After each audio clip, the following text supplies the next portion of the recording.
Welcome to the Common Man Football Show. My name is James Coburn, and today's episode we're going to be talking about the Atlanta Falcons offensive line analytics, because I know you guys, well, some of you guys care about offensive line analytics. I personally have a soft spot for it just because people don't talk about offensive line analytics a lot. People just focus on wide receivers, running backs, quarterbacks, all that stuff, when I really think that there should be more talk about offensive line analytics.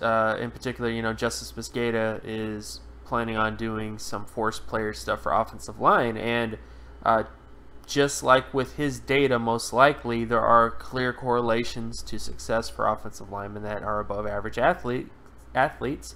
And I wanted to highlight a team in particular, which is the Atlanta Falcons, in terms of their offensive line, because I think they're an example of a team that's doing it right, getting talent for that team when it comes to, like, Alex Mack, for example. They went out and got him, and also drafting right at that position, at least getting good players at that position. So want to go through all those players. We'll go through most of the offensive line in terms of what their data / analytics say. And the analytics we're going to be using today, to remind everybody who's not familiar with this, is we're going to be looking at the explosive lower body strength score, the speed score, and the flexibility scores. Explosive lower body strength is the vertical and broad jump measured against mass density. The speed score is the 40-yard dash measured against mass density. And then the flexibility score is the short shoulder / street cone measured against mass density. And the basic way to think about it, explosiveness is explosiveness out of your stance, for example, deals with how much power you have in your knees, your hips, that sort of area, in terms of how explosive, how twitchy you are in terms of your hips and your knees. Speed is speed. I mean, speed is something that people don't really understand that much, but again, it's about being fast, and it's being fast over a distance to give relative speed. People use 10-yard dash stuff, and I'll probably do a video on the 10-yard dash sometime in the future, kind of explaining how the 40-yard dash is better than the 10-yard split for many different reasons. Also because the 10-yard split already measures certain things like explosive lower body strength. We already measure explosive lower body strength, and 10-yard split kind of correlates very well with that. So I would just say the 40 is a good sort of measuring tool because it tells you just their relative speed. It's not necessarily telling you, well, this offensive lineman goes from point A to point B this fast, and it's only going to work if they're from point A to point B. It's more so a offensive lineman that runs the fastest over 40 yards is likely going to run the fastest in 20 yards, 10 yards, etc. So that's the only thing I would say is about the 40-yard dash. You need to think of it as relative speed. Don't think of it as, well, offensive linemen don't run 40 yards. That's true, but it's about relatively how fast are they moving in a straight line. And then, of course, the last thing is flexibility, and the short shoulder / street cone is measuring hip flexibility and ankle flexibility. And this deals with leverage. People don't talk about this enough, but short shoulder / street cone is all about leverage. It's not necessarily about quickness, although when you're more flexible, you are a little bit quicker. Your hips move a little bit more fluidly, thus you have that sort of fluid sort of movement. But it's really about flexibility. If you're more flexible in your hips, more flexible in your ankles, you're able to get leverage a lot better than someone who's stiff. If you're not able to drop your hips more than another person in front of you, then that person is going to be lower than you, and if they're lower than you, they win the leverage battle. And that deals with offensive linemen, especially, that you need to at least have average flexibility, especially if you're talking about elite offensive linemen in most positions. And then, of course, you want to have explosiveness, speed, all those sort of things. But we'll get into all those sort of specifics, I guess, with certain players when we get to them. But now let's get to the list. Let's highlight some of the offensive linemen on the Atlanta Falcons that have the best analytics, the best data, and these, of course, are starters as well, just kind of highlighting some of those guys, some interesting sort of sleeper guys perhaps, and yeah, and let's get to the list. So the first player I wanted to highlight was Alex Mack, offensive center for them. He was a guy that they acquired through the Cleveland Browns, and he's a tremendous center athlete. He had a 79.75 explosive lower body strength score, a 80.06 speed score, and a 90.79 flexibility score. All those marks are really, really close to All-Pro across the board. In fact, I'll probably have to maybe even adjust these rankings once he hits that. But again, you need to think of analytics as relatively. You know, do they hit in a decent range to possibly hit those outcomes? And Alex Mack, when you look at his athleticism and you look at his athleticism compared to past All-Pro centers, you see that, hey, there's a very good shot that this guy could have become an All-Pro center based on his athleticism gifts. And this just kind of goes to show that, you know, the Falcons last year's offensive line, I mean, there's so many different aspects to it that was so good last year, but I think one of the bigger ones is or one of the, maybe not least talked about, but one of the bigger aspects is the acquisition of Alex Mack and the impact that he's had and will have in the future. And a good bit of that, a decent amount of why he was so impactful, is his athleticism. And that just kind of goes to show some of the value to tracking offensive line athleticism, because you could find the next Alex Mack if you were to just pay attention to numbers a little bit when you're doing your evaluations.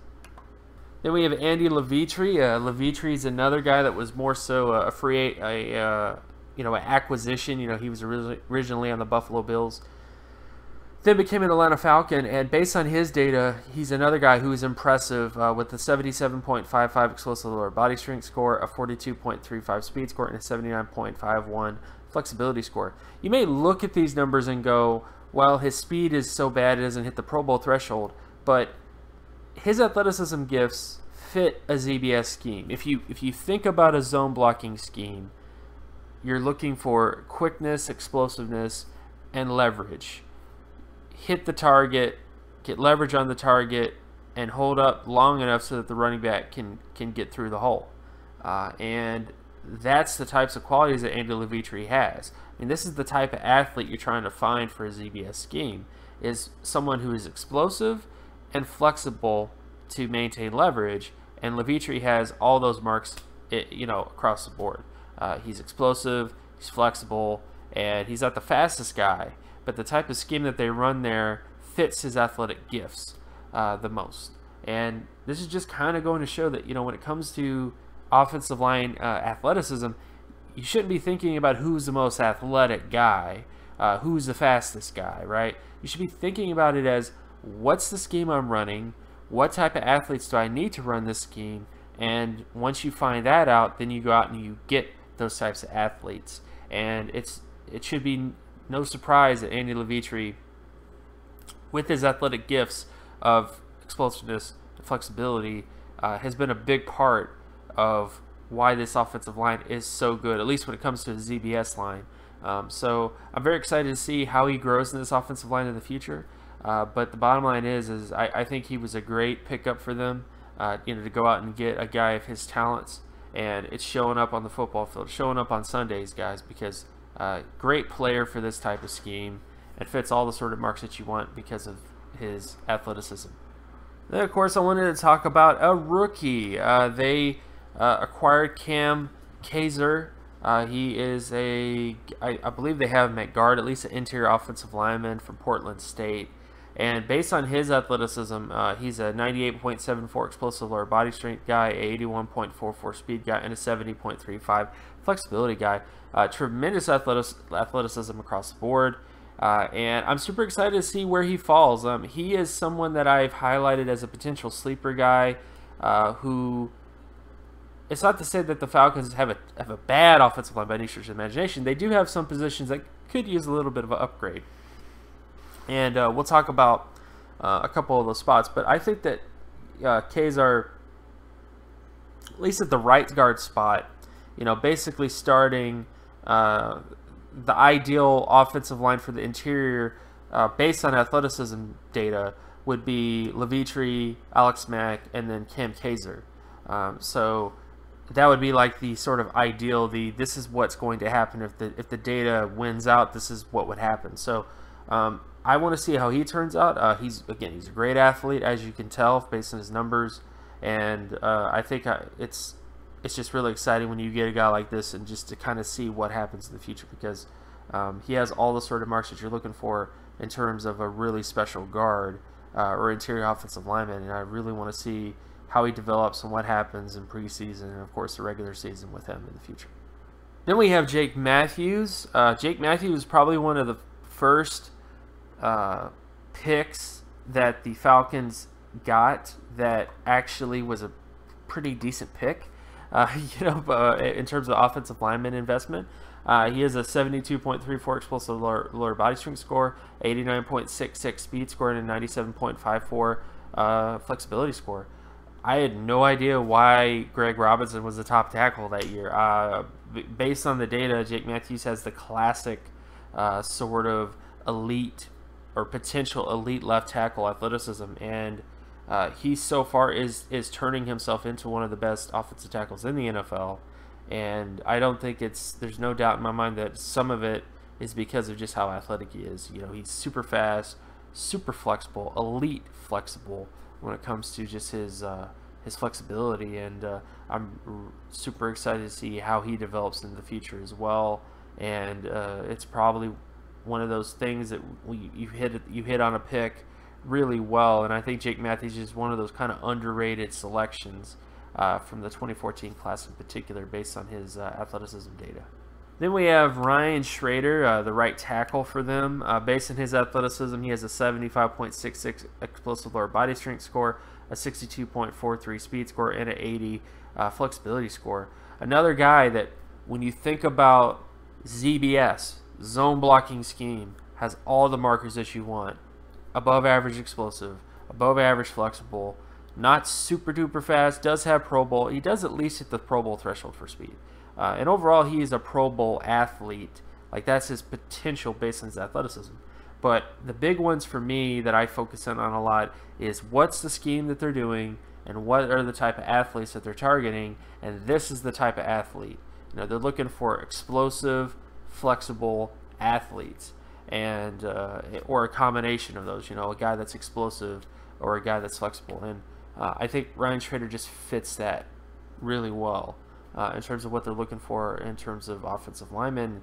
And I think that's why their offensive line is so good, at least has the potential to be even better in the future, is because they have all these pieces, these players that fit this scheme exceptionally well, are above average athletes in their own way, and it just is sort of a marriage of, and again, I don't know what types of data 100% they're using, or I'm not there looking at what they're looking at, if you will, but I do have a good feeling that they're getting very focused in, honing in on the types of athletes they need to get to make their scheme work.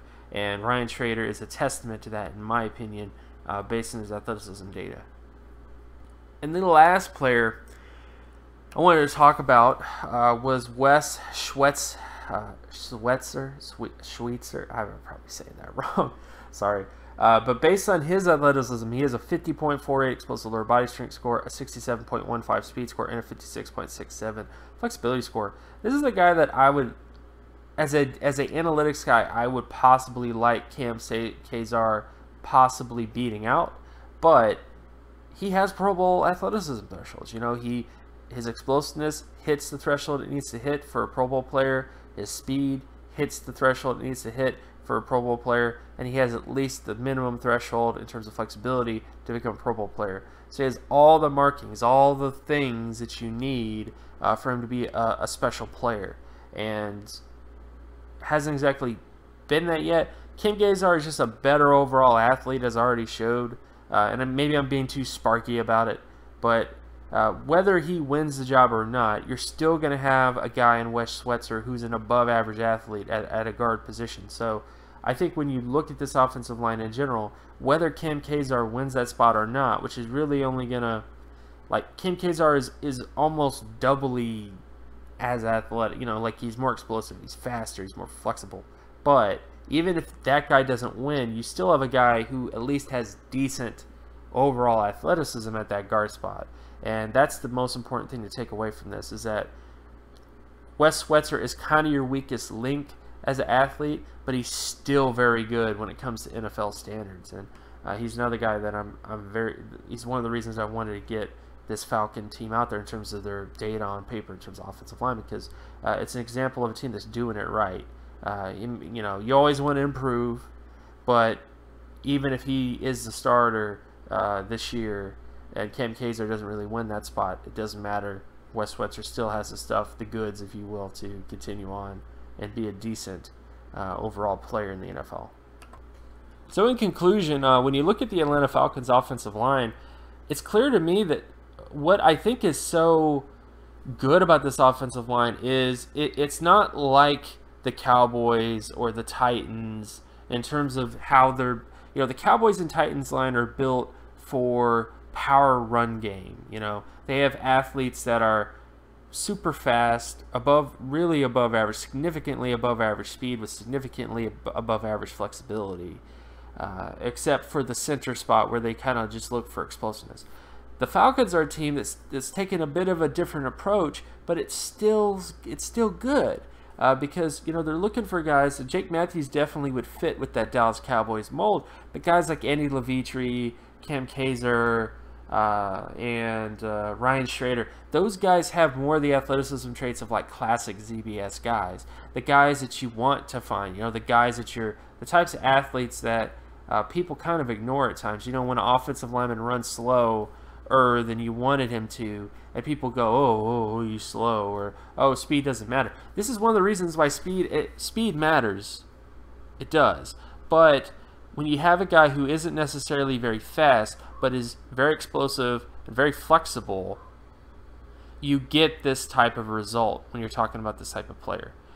So I would say this is what I wanted to highlight with the Falcons, is that their offensive line is constructed a little bit different from the Cowboys and the Titans. They don't have every single athlete the Falcons have are not these like crazy spark athletes, but they all overall are above average and unique in their own way that makes them very good players. So in conclusion, my name is James Coburn. You can find my work at draftcoburn.wordpress.com. You can also follow me on Twitter at Geometrics. And if you like this content and you want more content like this, be sure to leave a like and subscribe. Share this video with people that you know as well. And I will talk to you guys in the next video. Peace.